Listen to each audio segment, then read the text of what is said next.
remarkable man, Bud Gibbons. He's a Vietnam vet who decided to return to Indochina to try and help those maimed by landmines.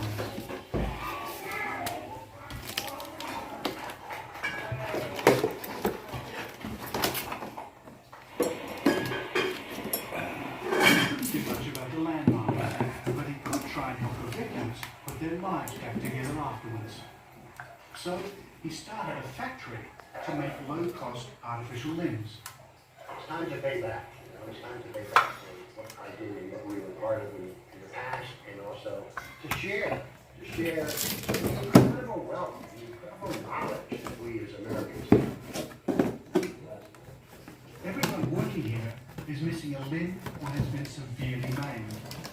But Bud soon realised that preserving limbs wasn't enough.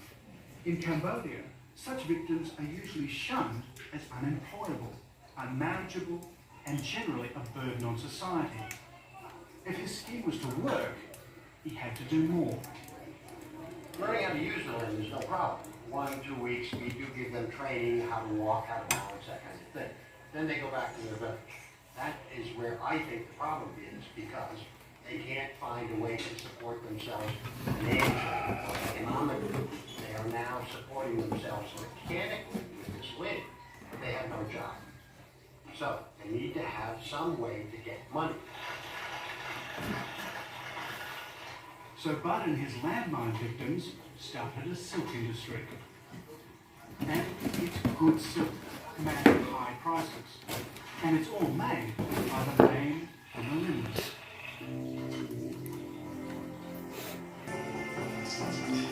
In such an impoverished society, it's amazing what hope and support can achieve, especially when they've been dealt such a cruel blow by war. I leave the village feeling both uplifted and humbled. But we must move on. The Mekong River is home to pirates. At first, the river appears as a vast drifting lake, but it's not as serene as it seems. This river is a navigator's nightmare. The crew place a bowl of food on the bow, an offering to the river spirits to ensure that the passage goes well. Do these rapids go down the Mekong Island? Yeah, they have several on the bank of the kid. I think that is one of the small.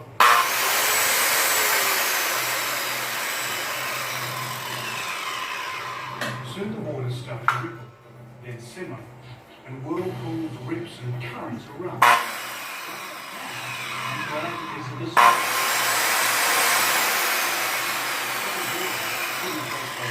century ago marked the course. Even skilled hunters who spend years in the forest only encounter one of these animals maybe once every 5, 7, 10 years. It's usually once or twice in a lifetime encounter from what we've been able to learn. Sister himself has never seen one, and he's spent over 15 years in the forest, 12 years as a Khmer Rouge guerrilla, as a hunter for the guerrillas supplying meat. He's one of the most skilled hunters in Cambodia, and he, in the Cardamoms, 12 years in the forest, he's never seen a king before. So I guess if the king war is here or not, it's academic.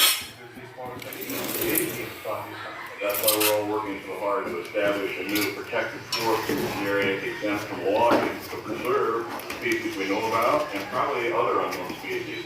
Maybe not as big and glamorous as the king war, but surveys from the last year have turned up new species of snakes, butterflies, moths. This is a biodiversity treasure house, and we do need to inventory it thoroughly. We need to preserve what we have.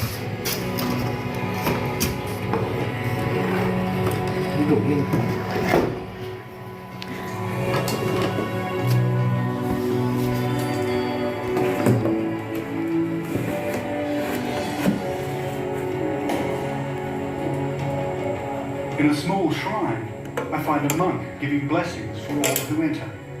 And I can't help but leave a prayer of hope on the ancient altar. It's too late to stop the killing fields.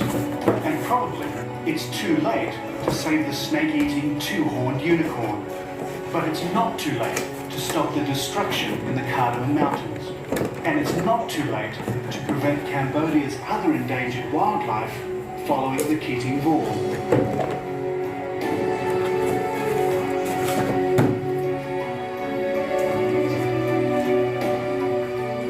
It's also not too late to consider the lessons of ancient Angkor, though next time there may not be any trees left to take their revenge, here at the ends of the earth.